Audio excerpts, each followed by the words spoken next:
بسم الله الرحمن الرحيم. الحمد لله رب العالمين، والصلاة والسلام على أشرف المرسلين سيدنا محمد وعلى آله وصحبه أجمعين، وبعد. فمع الحلقة الأولى حول قصة زواج النبي صلى الله عليه وسلم من السيدة زينب بنت جحش رضي الله عنها، وأقوال المفسرين في تفسير قوله تعالى مخاطبا نبيه صلوات الله وسلامه عليه: وتخفي في نفسك ما الله مبديه وتخشى الناس والله أحق أن تخشاه. وسوف نعرض في هذه الحلقة بعضا من الأقوال الباطلة التي قال بها بعض المفسرين في تفسير هذه الآية.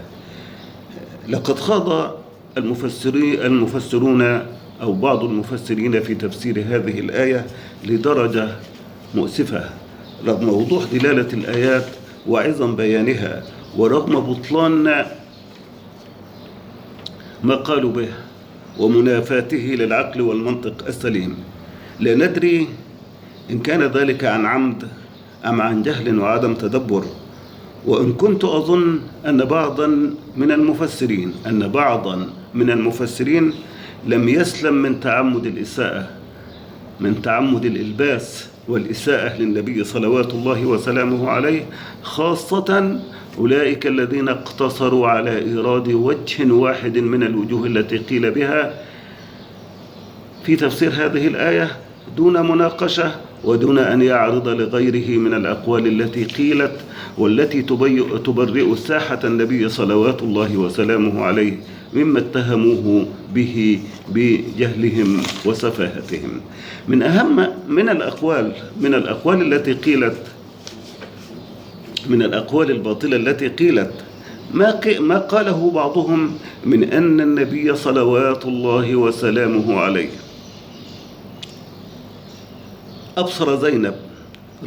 أبصر زينب بعدما أنكحها زيد فوقعت في نفسه. يعني هو شافها كما يقولون، شافها بعد أن أنكحها زيد فوقعت في نفسه. هذا القول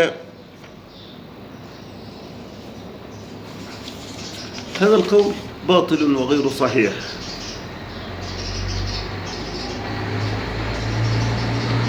ومن أهم ما يدل على بطلانه منافاته لقواعد العقل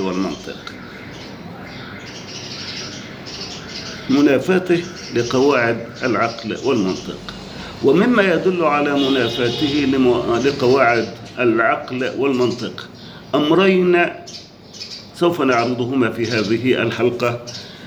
الأمر الأول هو أن السيدة زينب بنت جحش رضي الله عنها بنت عمة رسول الله صلى الله عليه وسلم، ليست غريبة على النبي ولا بعيدة عنه، بل هي بنت عمته.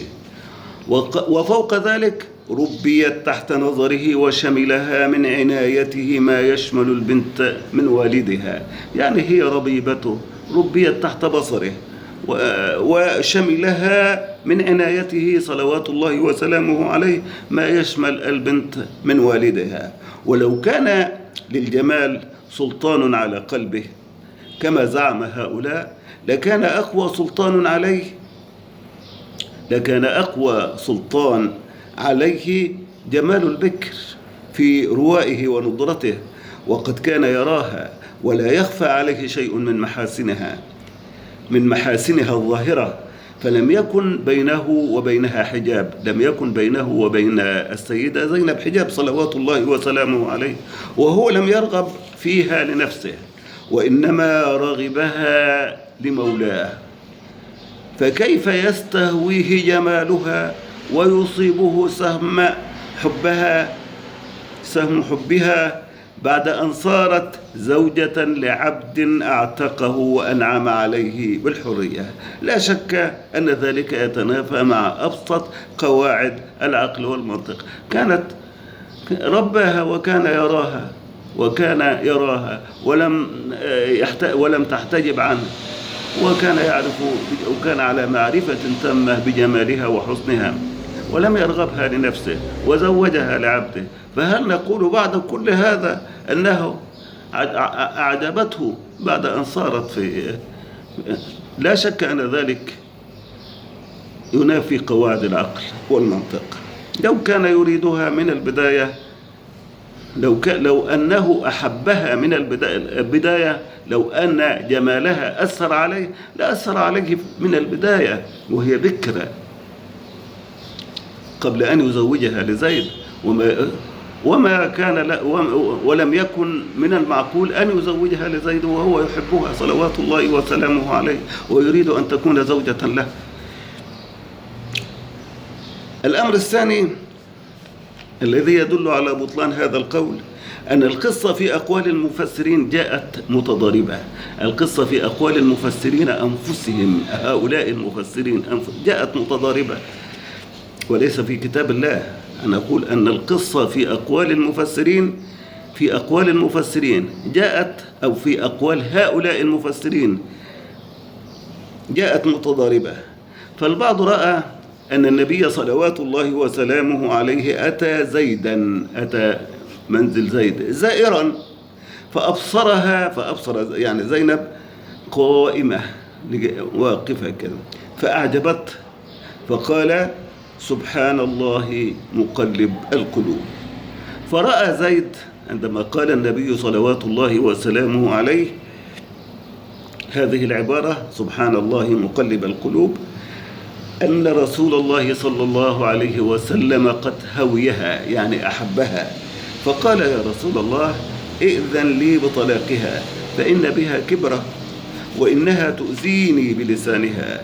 بينما رأى آخرون منهم أنه دخل عليها في غيبة زيد. الأولون قالوا أتى زيدا زائرا، يعني زيد كان موجود في البيت، وكان النبي صلوات الله وسلامه عليه جاء زائرا لبيته، زائرا له في بيته.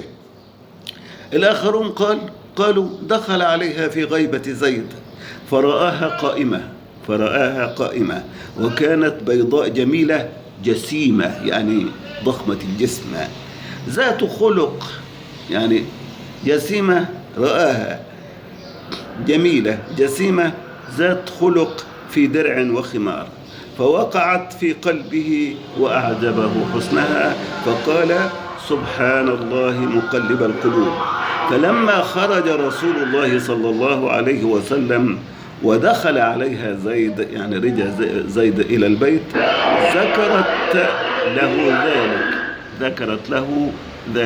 ذكرت له ما حدث من النبي صلى الله عليه وسلم، ففطن، يعني فهم الموضوع.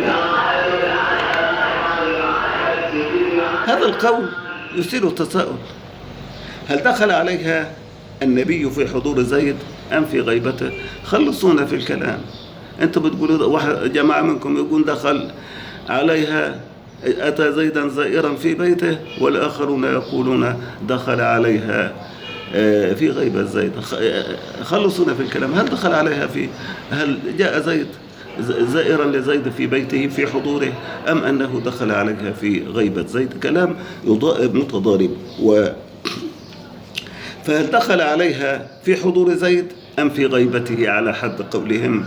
وما علاقة حسن الخلق بمجرد رؤيتها في درع وخمار؟ يقولون أنه كانت قائمة جميلة جسيمة ذات خلق. ما العلاقة بين رؤيتها جميلة وذات خلق؟ إن حسن الخلق أمر لا يعرف إلا بالمخالطة، والنبي يدرك ذلك، أنه لا علاقة له، والنبي صلوات الله وسلامه يدرك ذلك، ويدرك أنه لا علاقة بحسن الخلق بالجمال. فقد تكون المرأة حسنة الخلق ولكنها صليطة اللسان، وهو الذي حذر صلوات الله وسلامه عليه من خضراء الدمن. قال صلوات الله وسلامه عليه إياكم وخضراء الدمن. قالوا وما خضراء الدمن؟ قال المرأة الحسناء في المنبت السوء. وهل يتصور أنه لم يدرك أنها كانت بيضاء جميلة جسيمة إلا بعد أن دخلت في حبال زيد. كلام غير منطقي ولا يعقل. ونكتفي بهذا القدر حتى لا تطول الحلقة، وإن شاء الله نعرض وجوها من عدم صحة هذا القول في الحلقات التالية إن شاء الله، إلى أن ننتهي من هذه القصة. والسلام عليكم ورحمة الله وبركاته.